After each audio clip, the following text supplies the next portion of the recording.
भागवत जी में भी 11वें स्कंध में 5वें अध्याय में 11वें स्कंध के 33 नंबर और 34 नंबर श्लोक में परमात्मा श्री राम की विशेष स्तुति की गई है कि हे परमात्मा, आप शरणागत दीन वत्सल से हो बोले आपके चरण कमल सदा ध्यान मनन स्मरण करने योग्य हैं। और जब भी सत्य की बात आती है तो परमात्मा श्री राम का नाम ही सत्य है, सत्य ही राम है और राम ही सत्य है। हमारे प्रभु श्री राम जी इतने सुंदर हैं जिसका हिसाब नहीं। जलाशय से अगर हम एक कमल लाते हैं तो उसे बार बार निहारते हैं ना। कमल का फूल सबसे सुंदर होता है, लेकिन हमारे परमात्मा श्री राम क्या है, करत करत अभ्यास के और जड़मती होत सुजान। एक दिन हम लोग का तो काम ही यही है, शास्त्रों का अध्ययन मंथन स्मरण। एक दिन राम जी की स्तुति करते करते स्तुति के एक श्लोक में रुक गए हैं। कैसे? मुझे लगा अरे आज तक मैंने इस स्तुति का अर्थ नहीं समझा। अरे जल में एक कमल होता है, लेकिन हमारे राम जी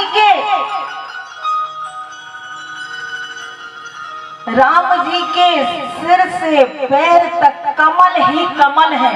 रोज स्तुति करते हैं अपन, लेकिन ध्यान नहीं देते। कैसे? नव कंज लोचन कंज मुख कर कंज पद कंजारुणम श्री राम चंद्र कृपाल भज मन हरण भव भय दारुणम हरण भव भय दारुणम। हमारे राम जी मैं तो मुख से लेकर शरणों तक कमल ही कमल खिले हुए हैं। ऐसे कृपालु दयालु श्री राम जी का स्मरण ध्यान मनन भजन करने से हर प्रकार के दोष और भय समाप्त हो जाते हैं। ऐसे श्री राम जी की जो शरण ग्रहण कर लेता है उसका जीवन और मरण दोनों सफल हो जाता है। क्योंकि जब पंच भौतिक इस देह से आत्मा निकल जाती है और अपन को मरघट 4 लोग ले जाते हैं ना, तो वो यही कहते हैं राम नाम सत्य है और सत्य बोलो मुक्ति है, और सत्य नहीं बोलोगे तो गति यही गति है। चाहे कोई के भी पति रहो, चाहे कोई भी सती रहे, अगर सत्य नहीं बोलोगे, राम का नाम नहीं लोगे, तो तुम्हारी गति भी कुगति में बदल जाएगी। ऐसे श्री राम जी की जो शरण ग्रहण कर लेता है उसका जीवन और मरण दोनों सफल हो जाता है। राम जी के चरण सभी तीर्थों के तीर्थ हैं। भगवान शंकर जी भी इनकी स्तुति करते हैं। ब्रह्मा देवता सभी लोग परमात्मा श्री राम की स्तुति करते हैं।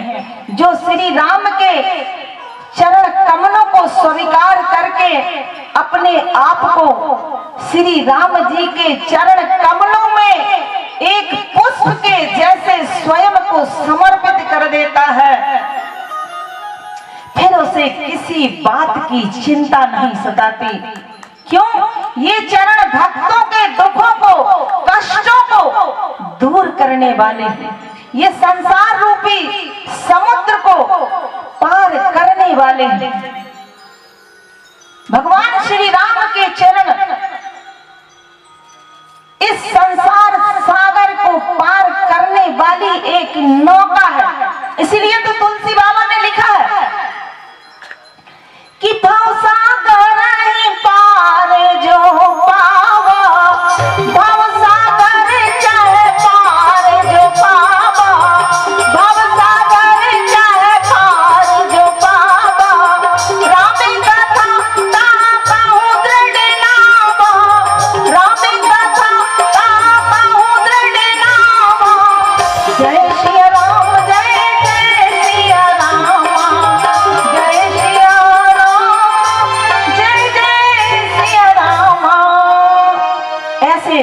हमारे राम जी हैं, जिनकी चरणों को ग्रहण कर लिया तो ये समझ लेना फिर तुम्हारी जिंदगी का उद्धार हो जाएगा।